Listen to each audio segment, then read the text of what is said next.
So we got a request to do a Screencastify video for Google Sites. Now, I'm going to be honest up front. This is not a tool that I'm very familiar with, but I'm going to try to walk you through how to set up a site for your own classroom. And from what I hear so far, it seems like it's a very good tool to use if you're setting up like a website for your class. And I believe it's interactive. So we're going to go on a little Google Sites adventure. So as you can see, start on the Google homepage because it's in the name, it is a Google tool. You might have to scroll down because again, I never use it. So it's not going to be one that shows up right away. And I think I might have actually scrolled past it. So yeah, so here it is. So Google Sites. And it opens up to the homepage and, you know, like you can click and learn more. And some people might have templates. I don't have any yet. Obviously, I don't use this, but we'll see how it goes. So you can create it in classic or new. Let's go to new.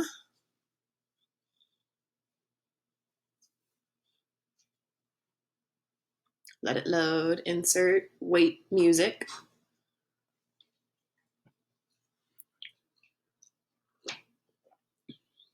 All right, so we're gonna title it, let's title it Distance Teaching Sources.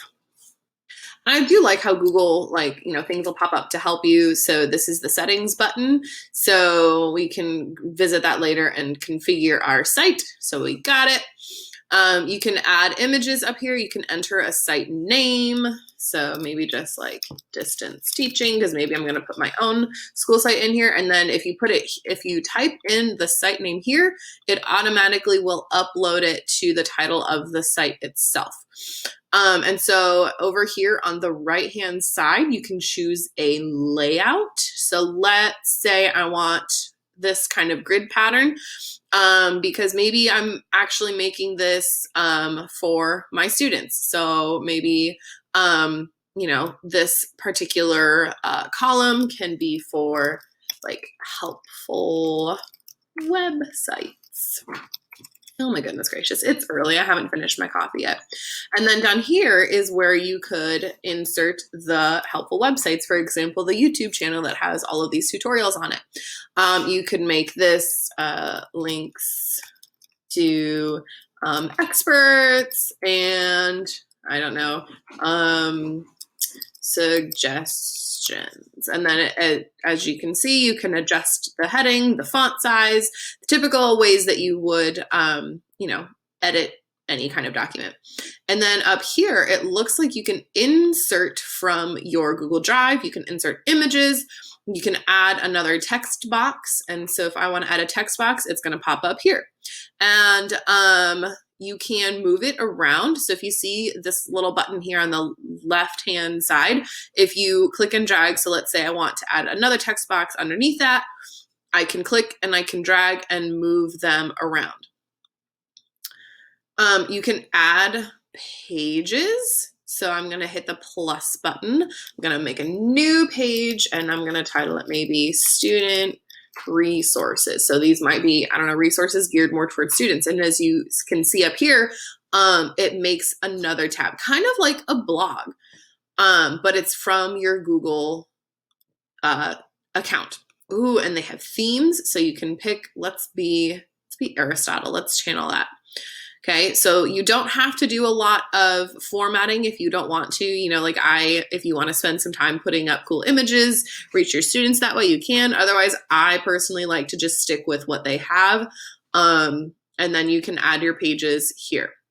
So when you go to settings, again, it looks like you can add, upload images. Maybe you have a brand, maybe you want to put your school logo. You can upload a picture of that. And then analytics, I guess if you want to see who's been viewing your website, track your students that way.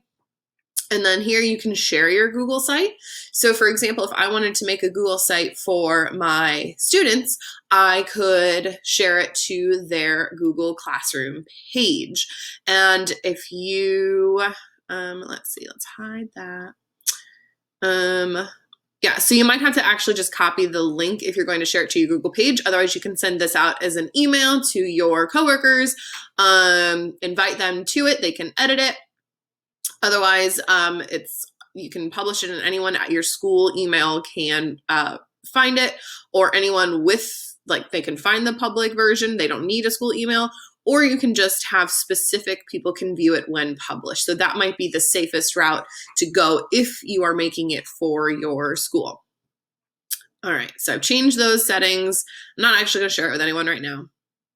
And I am done. You can, there's the very helpful undo redo button, two of my favorites. You can preview what it's going to look like once it is actually published, and you can actually see how it's going to look on a phone or a tablet. That is something I've never seen before, and I really like that. So, an easy way to exit out of it. I recommend, if this is something you're interested in, just kind of play around, add some pages. You could add a page. So I teach 6th and 7th grade English. So maybe I want to add a page for my 7th grade class. And then I want to add a page for my 6th grade. Okay. This is another one of those sites that's going to function the way that you want it to function. It looks like it's going to be a very easy way to navigate, to put all of your resources in one spot. Honestly, not to kind of diss Google Classroom, because I love Google Classroom. I use it. This, for the purpose of distance teaching, might be more easy to navigate for some of your students. So I almost recommend, if you already have a classroom set up in Google Classroom, keep it, but perhaps play around with making a Google site so that you can organize your links more clearly. Because I know I've posted a lot of stuff in Google Classroom this last week, and some of the more important information gets lost in the stream. So I think this weekend I'm going to maybe maybe I'll use this one, build a site for my classes so that they can access all of the helpful information in one place. So again, you're going to want to check out the settings. You're going to want to add your pages, organize it. You can embed links. You can add from Google Drive. Super easy to navigate. Contact us if you have any questions. We are here to help. That's Amanda, Gray, and myself. So this is Google Sites. Happy creating.